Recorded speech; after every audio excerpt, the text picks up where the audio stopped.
Hello students, आज हम income tax के अंदर set of and carry forward of losses का टॉपिक डिस्कस करेंगे। सबसे पहले हम देख लेते हैं कि आज हमने इस टॉपिक के अंदर क्या कुछ पढ़ना है। तो हम पढ़ेंगे सेट ऑफ लॉसेस का मतलब और सेट हेड वाइज हम कैसे लॉसेस को सेट ऑफ कर सकते हैं उसका प्रोसीजर। फिर हम पढ़ेंगे कैरी फॉरवर्ड ऑफ लॉसेस का मतलब और हेड वाइज कैसे लॉसेस को कैरी फॉरवर्ड करके सेट ऑफ कर सकते हैं उसका procedure. Then treatment of carry forward of losses in certain cases and after that order of set off। तो सबसे पहले हम समझते हैं कि लॉसेस को सेट ऑफ करने का मतलब क्या होता है। लॉसेस को सेट ऑफ करने का मतलब है कि अगर किसी भी करदाता को कोई भी हानि हुई है तो वो उसको अपने इनकम में से कवर कर सकता है। Setting of losses against income of the same year. तो सबसे पहले तो जब भी किसी टैक्स पेयर को लॉस होता है तो वो उसी जिस साल उसको लॉस होता है वो उसी साल की इनकम से उसको कवर कर सकता है। सेट ऑफ लॉसेस को हम दो कैटेगरीज में डिवाइड कर सकते हैं। एक है इंटरहेड, इंट्राहेड और दूसरा है इंटरहेड। इंट्राहेड का मतलब होता है कि जब जिसको जो लॉस है उसको उसी हेड से कवर किया जाए। अब हम जानते हैं कि जो किसी भी पर्सन को जो इनकम है वो 5 सोर्सेज से हो सकती है। वो 5 सोर्सेज कौन से हैं वो हम डिस्कस करेंगे। 5 हेड्स ऑफ इनकम हो सकते हैं जहाँ से किसी को इनकम होती है। तो उसमें सबसे पहले आता है सैलरी इनकम, दूसरा आता है income from house property, then income from business and profession, then income from capital gain and the last head is income from other sources. तो जब हम इंट्रा हेड की बात करते हैं तो हम ये कहते हैं कि उसको सेम हेड से अपना लॉस कवर करना है। जब इंटर हेड की बात होती है तो इसका मतलब है कि पहले वो अपने उसी हेड से उस लॉस को कवर करेगा और अगर उस हेड में वो लॉस कवर नहीं होगा तब वो उसको किसी और हेड से कवर करेगा। इसी चीज़ को हम आगे डिस्कस करेंगे। तो सबसे पहले है इंटर सोर्स एडजस्टमेंट और इंट्रा हेड अंडर सेक्शन 70, यानी कि सेम हेड के अंदर उसको लॉस जब वो लॉस कवर करता है। If net result for any assessment year in respect of any source falling under any head of income is a loss, then it can be set off against the income from any other source under the same head.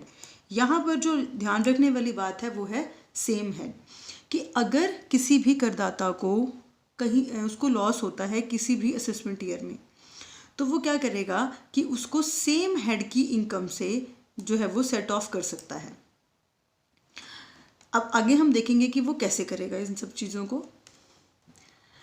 पहले हम ये समझ लेते हैं कि जो general rule है वो तो ये था कि वो सेम हेड से उस लॉस को कवर कर सकता है, लेकिन कुछ केसेस में वो ऐसा नहीं कर सकता। कब? जैसे कि लॉस फ्रॉम स्पेकुलेशन बिजनेस।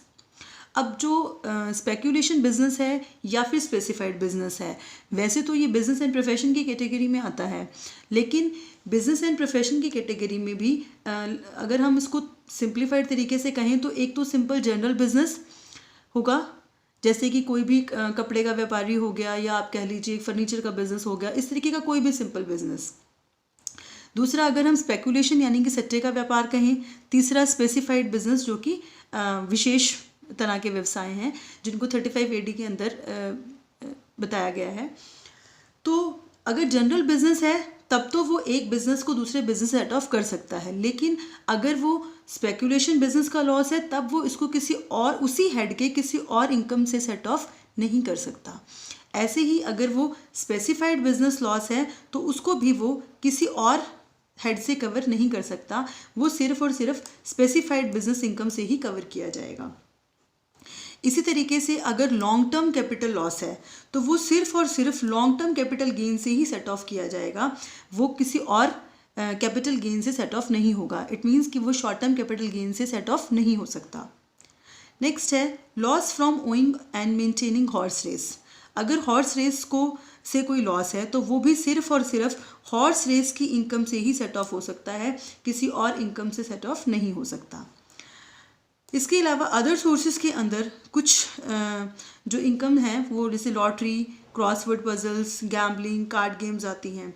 अगर इनसे किसी भी प्रकार का लॉस होता है तो ये लॉस कहीं से भी कवर नहीं हो सकते। इट मीन्स जनरली हम इन सभी पॉइंट्स में ये बोल रहे हैं कि जो भी लॉस होगा वो इन्हीं इनकम से कवर अप हो सकता है, लेकिन lottery, crossword puzzles, gambling, card games, जिनको हम कैजुअल इनकम्स भी कह देते हैं, इनकी लॉस को किसी भी इनकम से कवर नहीं किया जा सकता, ना इनकी इनकम से ना ही किसी और इनकम से। तो ये थे एक्सेप्शंस ऑफ जनरल रूल। अब हम देखेंगे कि हम जो नेक्स्ट टॉपिक है वो हमारा वो है inter head adjustment under section 71। अगर कोई लॉस सेम हेड की इनकम से कवर नहीं होता तो उसको किसी और हेड की इनकम से भी कवर किया जा सकता है। कैसे? उसको हम डिस्कस करने से पहले हम ये डिस्कस कर लेते हैं कि जो ये जनरल रूल था उसके एक्सेप्शंस क्या हैं। जनरल रूल क्या कहता है कि अगर एक हेड से वो लॉस कवर नहीं हुआ तो उसको हम किसी और हेड से भी कवर कर सकते हैं, पर हमें इन बातों का ध्यान रखना होगा। सबसे पहला है लॉस फ्रॉम स्पेकुलेशन। जैसे कि पहले हमारे पास पॉइंट था कि जो स्पेकुलेशन का लॉस है, बिजनेस लॉस है, यानी कि सट्टे के व्यापार का जो लॉस है, वही सेम रूल है कि वो किसी और हेड की इनकम से कवर नहीं होगा, वो सिर्फ और सिर्फ स्पेकुलेशन बिजनेस इनकम से ही कवर होगा। ऐसे ही जो स्पेसिफाइड बिजनेस लॉस है वो भी किसी और इनकम से कवर नहीं हो सकता, किसी और हेड से कवर नहीं होगा, वो भी सिर्फ स्पेसिफाइड बिजनेस से कवर हो सकता है। नेक्स्ट है losses from owning and maintaining horse race.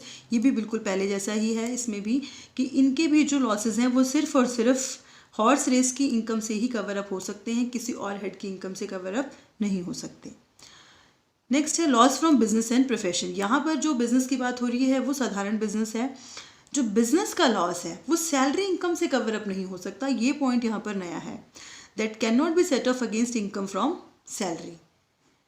Next है किसी और तरह का कोई भी loss can not be set off against income from lottery, crossword puzzle, gambling, card game. ये मैंने पहले भी बता दिया है कि इनसे इनका खुद का भी लॉस यानी कि कैजुअल इनकम का खुद का लॉस कहीं से कवर नहीं होता, मोर ओवर कोई और लॉस इनसे भी कवर नहीं होता।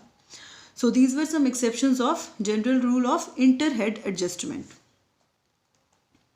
अब हम पढ़ेंगे कि हेड वाइज हम कैसे सेट ऑफ करते हैं लॉसेस को। तो सबसे पहला हेड आता है income from salary. Income from salary में अगर हम बात करें तो हमें पता है कि सैलरी में कोई लॉस नहीं होता, no loss can be accrued from salary. Salary से जनरली कोई लॉस नहीं होता, तो अगर कोई लॉस होता नहीं तो सैलरी का लॉस कहीं से सेट ऑफ भी नहीं होगा। नेक्स्ट है loss from house property. House property हमारा दूसरा हेड आता है इनकम का। इसका लॉस हो सकता है और ये एक, अगर सपोज करो कि किसी के पास एक से ज़्यादा हाउस प्रॉपर्टी है और उसको एक से लॉस हो गया और एक से इनकम हो गई, तो एक प्रॉपर्टी का लॉस दूसरे प्रॉपर्टी की इनकम से कवर किया जा सकता है, एक बात। और दूसरा हम जब उसका हाउस प्रॉपर्टी का अपना लॉस जो है वो पहले हाउस प्रॉपर्टी से सेट ऑफ होगा, उसके बाद वो किसी और हेड से भी कवर अप हो सकता है। यानी कि अगर आप मान लीजिए कि किसी को सैलरी इनकम हो रही है और उसको सैलरी इनकम से तो प्रॉफिट हो रहा है, लेकिन उसको हाउस प्रॉपर्टी से लॉस हो रहा है, तो हाउस प्रॉपर्टी के लॉस को सैलरी के लॉस से भी कवर किया जा सकता है और बिजनेस के लॉस से भी कवर किया जा सकता है, क्योंकि जनरल रूल तो यही कहता है कि किसी भी लॉस को किसी और हेड की इनकम से कवर किया जा सकता है, बस उनके एक्सेप्शंस को ध्यान में रखते हुए। तो जो हाउस प्रॉपर्टी का लॉस है, बस इसमें एक बात ध्यान रखनी है कि इसका जो लॉस है वो मैक्सिमम 2 लाख रुपीज़ तक अलाउड है। और हाउस प्रॉपर्टी में लॉस होता किस तरह का है कि अगर कोई व्यक्ति सपोज करो कि लोन लेकर घर बनाता है, तो उस लोन का जो इंटरेस्ट होता है उसकी वजह से ही ज़्यादातर हाउस प्रॉपर्टी में लॉस आता है। तो वो जो maximum interest on loan allowed है दैट इज़ 2 लाख, यानी कि जो हाउस प्रॉपर्टी का लॉस है वो मैक्सिमम 2 लाख तक कवर अप हो सकता है।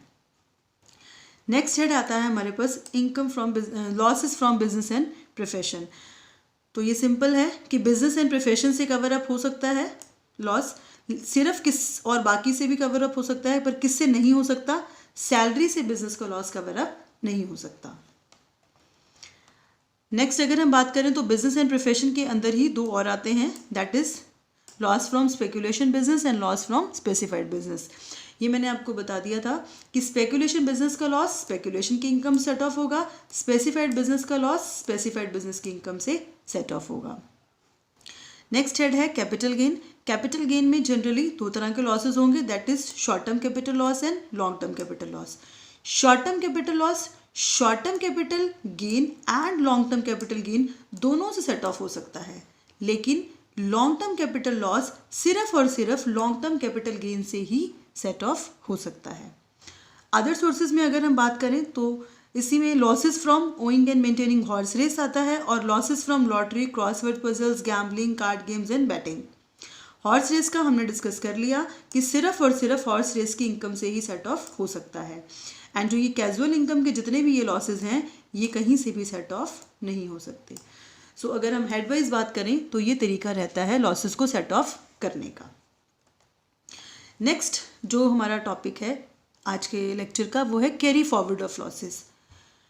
इसका क्या मतलब है कि अगर किसी भी टैक्स पेयर के लॉसेस उस साल कवर नहीं हो पाए जिस साल वो लॉसेस हुए थे, तो वो उन लॉसेस को अगले आने वाले असेसमेंट ईयर्स में कैरी फॉरवर्ड कर सकता है और उसको उस साल की इनकम से सेट ऑफ कर सकता है।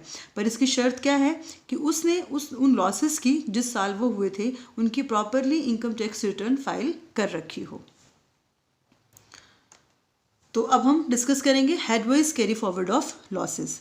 जैसे कि मैंने आपको सेट ऑफ के टॉपिक में बताया था कि सैलरी में तो कोई लॉस होता ही नहीं, इसलिए ना ही वो सेट ऑफ होता है ना ही उसको कैरी फॉरवर्ड करते हैं। तो हम डायरेक्टली सेकंड हेड पर चलते हैं, that is house property. House property के का जो लॉस है वो हाउस प्रॉपर्टी की इनकम से सेट ऑफ किया जा सकता है। मीन्स अगर हाउस प्रॉपर्टी का लॉस एक साल में पूरा नहीं होता तो हम उसको आगे कैरी फॉरवर्ड कर सकते हैं। कितने समय तक? अप टू 8 असेसमेंट ईयर वो लॉस कैरी फॉरवर्ड होता रहेगा और फिर उसको हाउस प्रॉपर्टी की इनकम से ही सेट ऑफ किया जाएगा। यानी कि जब हम लॉसेस को कैरी फॉरवर्ड करते हैं तो जनरली वो फ्यूचर में उसी हेड की इनकम से कवर होते हैं, इंटर हेड सेट ऑफ नहीं किया जा सकता उनका। नेक्स्ट आता है नॉन स्पेक्यूलेटिव बिजनेस, यानी कि बिजनेस एंड प्रोफेशन के हेड में जो सिंपल साधारण बिजनेस है उसकी लॉसेस की बात हो रही है। तो इसमें भी वही रूल है कि अगर बिजनेस से कोई लॉस होता है तो उसको 8 असेसमेंट ईयर्स तक कैरी फॉरवर्ड किया जा सकता है और आने वाले वर्षों में नॉन स्पेक्यूलेटिव बिजनेस यानी कि साधारण बिजनेस की इनकम से उसको सेट ऑफ किया जा सकता है। हाँ, अगर कोई बिजनेस डिसकंटिन्यू हो जाता है बीच में और वो फिर से रीस्टैब्लिश हो जाता है विद इन 3 ईयर्स, तो उसके लॉस को भी कैरी फॉरवर्ड किया जा सकता है अप टू 8 असेसमेंट ईयर और सेट ऑफ किया जा सकता है सेम बिजनेस की इनकम से। एक और पॉइंट है इसमें, that losses after succession takes place by inheritance can also be carry forward and set off up to 8 assessment years. यानी कि अगर किसी को बिजनेस अपने उत्तराधिकार में मिलता है और उस वक्त उस बिज़नेस में लॉस हो रखे हों तो आगे जब भी उस बिज़नेस से इनकम होगी उन लॉसेस को वहाँ से कवर किया जा सकता है up to 8 assessment years. Next है बिजनेस एंड प्रोफेशन के हेड में ही losses of speculative business and losses of specified business. जो स्पेक्यूलेटिव बिजनेस का लॉस है वो भी कैरी फॉरवर्ड किया जा सकता है और सेट ऑफ किया जा सकता है। कैरी फॉरवर्ड का टाइम पीरियड है 4 असेसमेंट ईयर्स, यानी कि सट्टे के व्यापार से अगर कोई हानि है तो उसको 4 असेसमेंट ईयर्स तक कैरी फॉरवर्ड करके स्पेक्यूलेटिव बिजनेस इनकम से ही सेट ऑफ किया जा सकता है। जो स्पेसिफाइड बिजनेस का लॉस है इसके लिए समय निश्चित नहीं है, यानी कि जब तक वो कवर अप नहीं होते till it is fully set of तब तक आप उनको कैरी फॉरवर्ड करते रहिए और स्पेसिफाइड बिजनेस की इनकम से कवर अप करते रहो, यानी कि इसके लिए कोई निश्चित समय नहीं है। नेक्स्ट आते हैं कैपिटल लॉसेस, यानी कि जो नेक्स्ट हेड है वो इनकम फ्रॉम कैपिटल गेन के अंदर अगर कैपिटल लॉस होता है तो उसमें क्या रूल है, long term capital loss can B carry forward in set off against long term capital gain. ये बात हमें पहले भी पता है कि जो long term capital gain loss है वो सिर्फ और सिर्फ लॉन्ग टर्म कैपिटल गेन से ही सेट ऑफ होता है। तो 8 साल तक उसको कैरी फॉरवर्ड किया जा सकता है और आने वाले वर्षों में वो लॉन्ग टर्म कैपिटल गेन से ही सेट ऑफ किया जा सकता है। लेकिन जो शॉर्ट टर्म कैपिटल लॉस है it can be set off against long term capital loss as well as short term capital loss up to what time period 8 assessment years. यानी कि शॉर्ट टर्म कैपिटल लॉस को 8 assessment years तक carry forward किया जा सकता है और आने वाले वर्षों में लॉन्ग टर्म कैपिटल गेन और शॉर्ट टर्म कैपिटल गेन दोनों में से सेट ऑफ किया जा सकता है। नेक्स्ट हेड है अदर सोर्सेज का, जिसमें losses from owning and maintaining horse race, कि अगर घुड़सवारी के रेस से कोई लॉस होता है तो उसको इसके लिए समय है 4 साल, यानी कि 4 साल तक हॉर्स रेस के लॉस को कैरी फॉरवर्ड किया जा सकता है और उसी हॉर्स रेस की इनकम से सेट ऑफ किया जा सकता है। तो लास्ट टॉपिक तक हमने पढ़ लिया कि carry forward of losses and set off losses का क्या मतलब है। अब नेक्स्ट टॉपिक है हमारा treatment of carry forward of losses in certain cases, जिसके अंदर हमने 2 चीज़ों को डिस्कस करना है, that is loss of firm and loss of closely held company. Firm के केस में losses can not be set off by a partner against his income. इसका मतलब है कि अगर पार्टनरशिप फर्म को लॉस होता है तो उसका कोई भी पार्टनर उन लॉसेस को अपनी व्यक्तिगत इनकम में से, अपनी पर्सनल इनकम में से सेट ऑफ नहीं कर सकता। दूसरा पॉइंट है, if there is a change in constitution of firm then loss can not be set off. यानी कि अगर जो पार्टनरशिप फर्म है उसके कॉन्स्टिट्यूशन में चेंज आता है, यानी कि उसका जो संरचना है, पार्टनर्स चेंज हो जाते हैं, वो बदल जाते हैं, तो उस केस में फिर वो लॉसेस सेट ऑफ नहीं हो सकते। दूसरा पॉइंट है losses of closely held company. Closely held company generally वो होती है जहाँ पर आम जनता के शेयर्स नहीं होते, वो लिमिटेड से सदस्य होते हैं उसमें, और वो अपने ही सदस्यों से कैपिटल इकट्ठी करती है। तो जो क्लोजली हेल्ड कंपनी है उसके लॉसेस को भी carry forward and set off किया जा सकता है। कब? When it is the losses of closely held company is to be allowed to carry forward and set off provided that at least 50% voting power are held by the same persons at the end of the previous year as they were held at the end of the year when the loss was occurred। कहने का मतलब ये है कि जिस साल loss हुए थे उस साल जो लोग थे उनमें से 51% जो वोटिंग पावर है वो उन्हीं लोगों के पास होनी चाहिए जो जिनके पास पहले थी जब लॉस हुए थे। यानी कि जब वो लॉस कवर करने हैं तो उस वक्त कम से कम 50% वोटिंग पावर उन्हीं लोगों की होनी चाहिए जिनके पास उस वक्त थी जब लॉस हुआ था, तब वो इन लॉसेस को कैरी फॉरवर्ड करके सेट ऑफ कर सकते हैं। नेक्स्ट है ऑर्डर ऑफ सेट ऑफ, कि जब सेट ऑफ करना होता है लॉस को तो क्या ऑर्डर फॉलो करना होता है। First one is current depreciation. सबसे पहले जो बिजनेस में करंट डेप्रिसिएशन होता है उसको सेट ऑफ किया जाता है। उसके बाद capital expenditure on scientific research and family planning, यानी कि साइंटिफिक रिसर्च और फैमिली प्लानिंग के ऊपर किए गया जो पूंजीगत खर्चा है उसको सेट ऑफ करते हैं। उसके बाद पिछले साल का अगर कोई बिजनेस लॉस है तो उसको कैरी करते हैं। फिर अनएब्जॉर्ब्ड डेप्रिसिएशन, क्योंकि अगर कोई डेप्रिसिएशन कवर अप नहीं हुआ तो पहले उसको कवर किया जाएगा। और लास्ट में unabsorbed capital expenses on scientific research and family planning, कि जो बचे हुए साइंटिफिक रिसर्च और फैमिली प्लानिंग है। अनअब्जॉर्ब्ड का मतलब कि पिछले सालों का जो बचा हुआ डेप्रिसिएशन और कैपिटल एक्सपेंडिचर है उसको। तो ऑर्डर क्या हुआ, पहले करंट डेप्रिसिएशन, फिर उस साल का scientific research and family planning, फिर पिछले साल का अगर कोई लॉस है तो, और फिर उसके बाद अगर पिछले साल का कोई डेप्रिसिएशन या कोई कैपिटल एक्सपेंडिचर है साइंटिफिक रिसर्च या फिर फैमिली प्लानिंग पे तो उसको सेट ऑफ किया जाता है। अब अगर हम इसको कंक्लूड करें तो हम ऐसे कह सकते हैं that profit and losses are two sides of coin, यानी कि जो लाभ और हानि सिक्के के दो पहलू हैं। तो हानियों को डाइजेस्ट करना ऑब्वियसली मुश्किल है, और पर इनकम टैक्स एक्ट इस कॉन्टेक्स्ट में जो टैक्स पेयर है उसको थोड़ा सा बेनिफिट देता है कि वो सेक्शन 70 और 71 जो हमने अभी अभी डिस्कस किए हैं उनके अंतर्गत अपने लॉसेस को सेट ऑफ और कैरी फॉरवर्ड कर सकता है। जनरली जो टैक्स पेयर है वो अपनी जितने भी लॉसेस हैं उनको कवर अप कर सकता है, लेकिन इस केस में उसको एक बात ध्यान रखनी है कि वो उन लॉसेस को कवर, उस इनकम से होने वाले लॉस को कवर नहीं कर सकता जो income already exempted from tax है। अगर कोई इनकम पे टैक्स ही नहीं लगा तो उससे होने वाले लॉस को कवर अप नहीं किया जा सकता।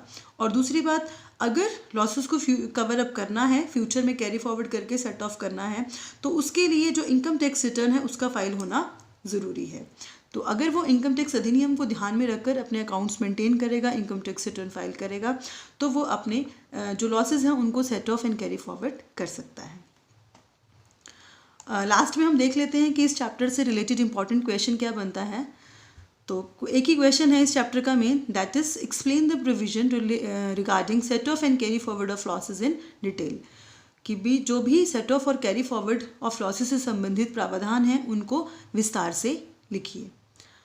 तो इस तरीके से आप उसका आंसर वही लिखेंगे जितना कुछ आज हमने इस लेक्चर में डिस्कस किया।